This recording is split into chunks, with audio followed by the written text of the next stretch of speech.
Sonic Generations came out in 2011 to celebrate the 20th anniversary of the Sonic the Hedgehog series. Built on top of Sonic Unleashed and filled with the most iconic levels throughout the Hedgehog's 20-year run, to this day, Sonic Generations, in the eyes of many, has stood the test of time and is the golden standard of what a quality Sonic game can be. With its beautiful graphics, almost perfect level design, and fun gameplay outshining its weaker elements such as the bare-bones story and lack of new level themes, which aren't really seen as a problem compared to later games as those elements take a back seat in the grand scheme of this game. And it was released on the PlayStation 3, Xbox 360, and Steam, as well as the newly released Nintendo 3DS, with rumors of there being a planned Wii port that turned into Sonic Colors, but I don't have a source proving that was ever the case. And for today's video, as I have all versions of Sonic Generations, I thought it would be great to go over the minor but interesting differences between the different hardware revisions of the game, from the limitations of the console versions to the 3DS version containing unique content, and the peak PC release which can run at 4K 60 FPS and is considered the definitive version and...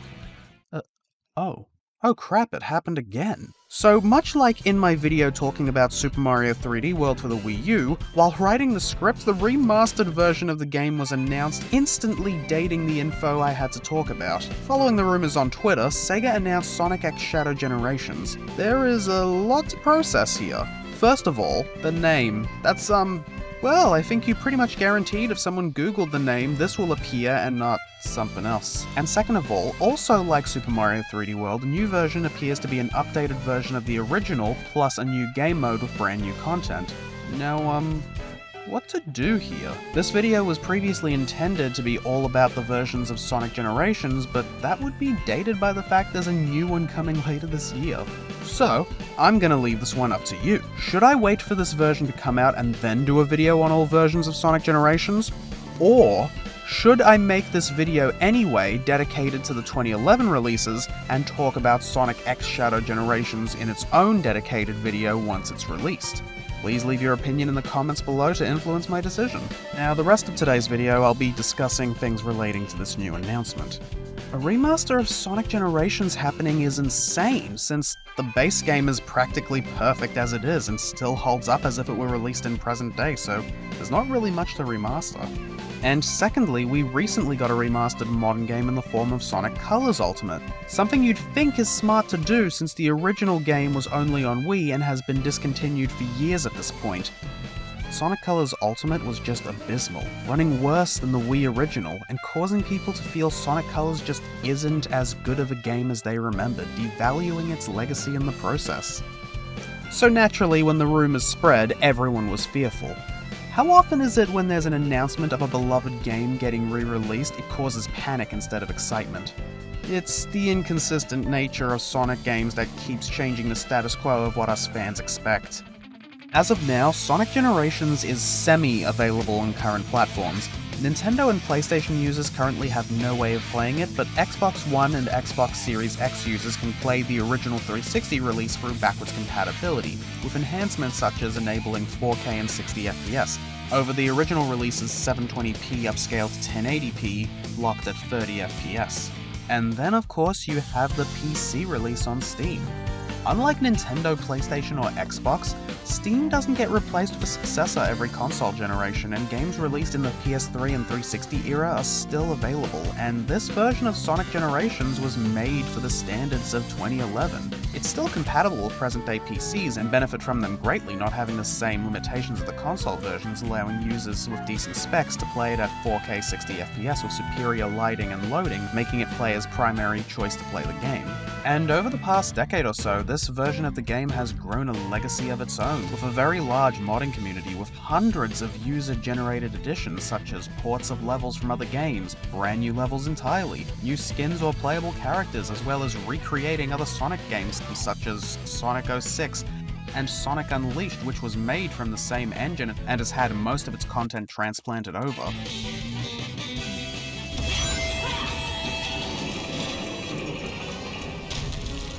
This is my magnificent empire, made possible through my genius and the limitless energy harnessed from Dark Gaia. Never understand Eggman's tastes. Get a good shot. Surprise? Yes, of course you are. Sonic! And as these years went by, the mods created became more and more impressive, transforming the game with new functions and features becoming more and more accessible. And for teen fans, modding the game has also become a gateway for learning game dev skills such as modeling and rigging and coding. Now, why do I bring the modding community up? Well, that's another reason why Sonic Generations Remaster is feared. When Sonic Origins came out, a collection containing remastered versions of the classic Sonic games, they completely delisted Sonic 1, 2, 3, and CD on every platform they were on, including the PS3 store and the 360 marketplace, meaning all original versions of the games were no longer publicly available to download. This was insane, especially on Steam, since Genesis Mega Drive games are bought individually but are tied to the Genesis Mega Drive collection, and if you didn't already own them, you simply cannot complete your collection or even play Sonic 1, 2, or 3. Now, for a remaster of Sonic Generations, a game already on Steam and looks virtually identical to the original, plus more content, yeah, there's no way the old version will remain available. The new version will be made for modern platforms and internally would be rather different to the old one. All the mods would simply not be compatible, and I was certain modders who put so much time and effort into mods they released years ago would not want to remake them from scratch, and I'm already seeing tweets of people saying just that. I can't even imagine what it means for those who spent multiple years developing large-scale projects within Generation. I recommend having a read of this lengthy Twitter thread from Radford Hound, which pretty much confirms what I already was sure of, as well as explaining a lot on the technical side of things. Very much worth your time, link is in the description. Now, this is a shame because normally we should be excited for a newer, superior re-release of a beloved title, and normally this would be a non-issue for most games. Game devs don't normally consider something as niche as a modding community, and they shouldn't need to either. But due to the circumstances of this, I'm sure you understand why I brought this up and how important it is to people in the modding scene. And you need to take into consideration that, as I said earlier and as elaborated in Radford Hound's thread, that even though we consider the 2011 PC release to be the perfect version, it was indeed made for the standards of 2011, and we take for granted that even though the standalone install is perfectly compatible and functional, its continued use has been carried by mods and code. Most people who own Sonic Generations on PC most certainly has a mod loader installed that incorporates fan-made improvements and bug fixes, such as better effects pipeline that improves the in-game rendering, depth of field, particle effects, bloom, post-processing, and more.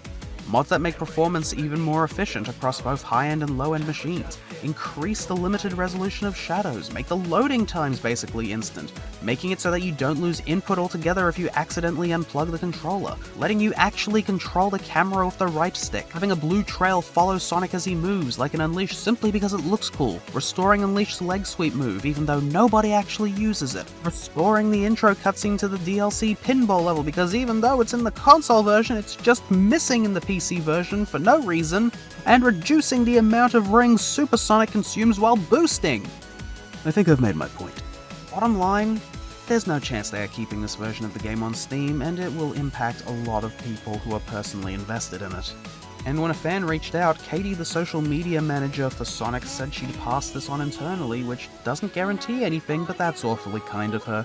Katie is an absolute legend to the Sonic fans, always has been. Alright, I've spent enough time yapping about why people are worried. Let's talk about Sonic X Shadow... I'm sorry, I can't say that name with a straight face. The trailer was dropped during PlayStation's State of Play, and without much text or context, we are shown gameplay of Sonic Generations looking more or less identical. And one of the clips from the CGI announcement trailer, only for it to be interrupted by Shadow. I actively gasped when I saw this, and immediately went to compare it to the original, frame by frame, and I don't believe it.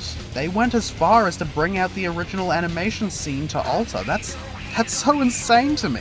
Now, this is called Sonic X Shadow Generations for a reason. Shadow was not a prominent character in Sonic Generations at all, but here he is, stealing the spotlight from classic Sonic. Just look at his little face. People expected this announcement to be all about him and his returning levels, and quite honestly, it has been ever since 2011. In Sonic Generations, you strictly play as the two Sonics, with all of Sonic's friends taking minor supporting roles. No, seriously, all they do is cheer you on once you rescue them. But Shadow is interesting because he was not present at Sonic's birthday in the beginning of the game where all the characters are pulled into portals, and you find him later in the game challenging you to a boss battle. after which he joins the rest of the cast at the end of the game. And truthfully, the same goes for Silver, but do you really want me to do backflips trying to explain how that works? So in Sonic X Shadow, nope, still feels weird saying it. Alongside remastering Sonic Generations, there's a new campaign dedicated to Shadow. I joked on Twitter about Shadow's story in Generations as just him minding his own business when he's sucked into a Time Eater portal and just ends up being stuck on Final Rush from SA2 waiting for Sonic to show up so he can recreate the opening of Sonic Adventure 2 Battle and then fight him without an explanation. And then when the trailer finally shows us, the first thing we see is Shadow roaming around Final Rush. Wow. But not like the boss arena in Sonic Generations, this is a full-on level, and I can't believe I'm saying this, but this looks incredible. This looks really incredible. Bowser's Fury, the new game mode attached to the re-release of 3D World, is a separate game designed much like the more recent at the time Mario Odyssey. It still ran on the same engine as and pulled assets from 3D World. But the Shadow content here does not look like Sonic Generations at all. The leaks say this game uses Hedgehog Engine 2 just like Forces and Frontiers, and what I think is the case is that the Sonic Generations portion of the game is a native port from the source code, but the Shadow content is something separate entirely running on Hedgehog Engine 2. And if you look closely at the footage, does something look a little familiar? Shadow's movement physics, his jump ball, his boost aura? Yeah, there's no doubts here. This was made on top of Sonic Forces, and that's actually kind of awesome.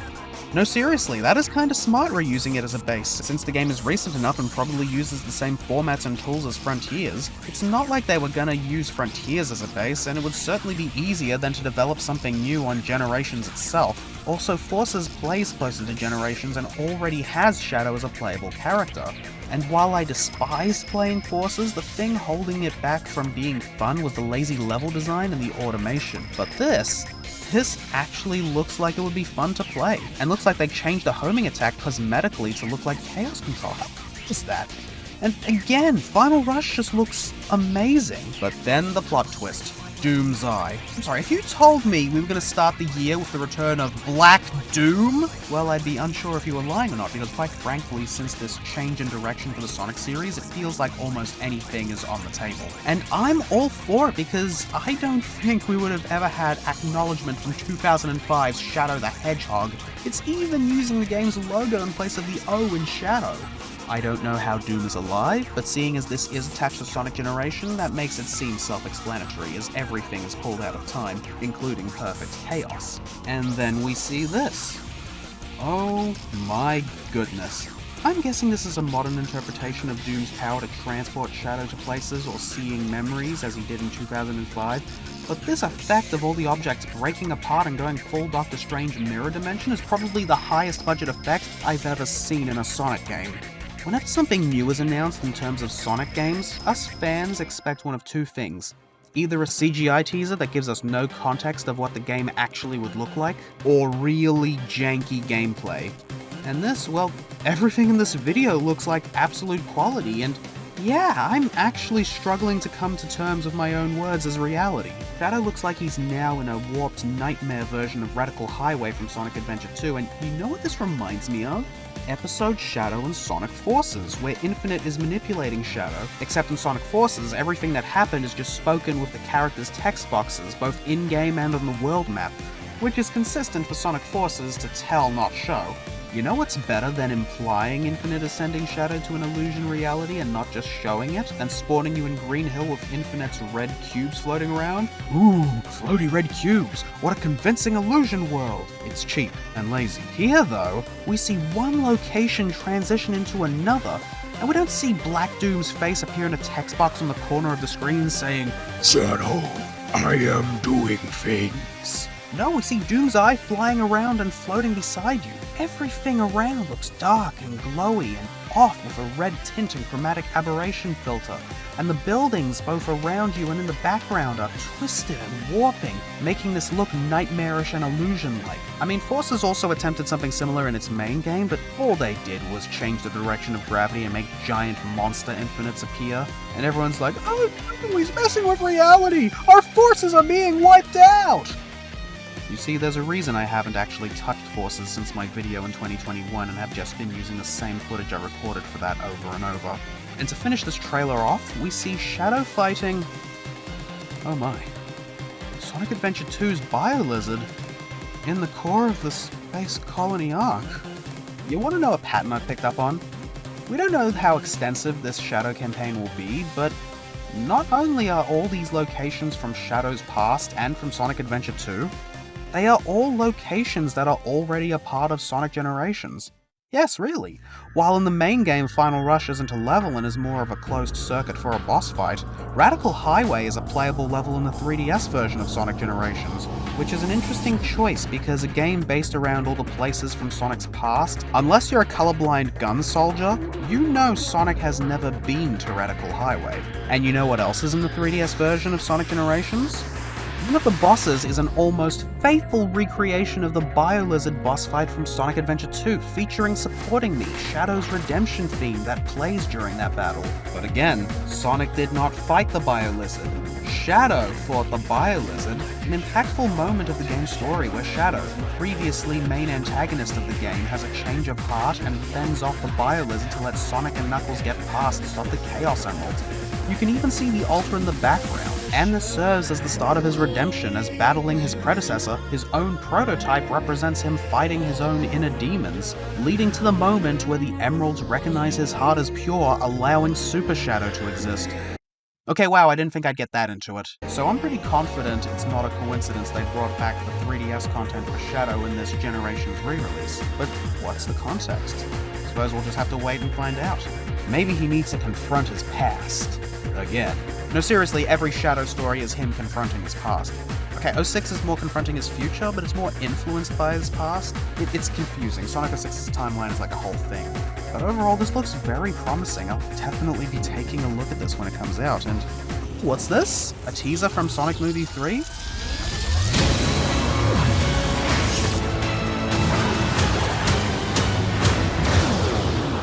Okay, look, I repeat the same gag when they announced anything that excites me. I'm not gonna exaggeratingly make a childlike squeal, so I'll just say with blunt seriousness, after hearing the Live and Learn riff, I am shaking and inside my mind I am screaming with excitement. Anyway, stay tuned, stay awesome, and comment what you think I should do about a Generations comparison video.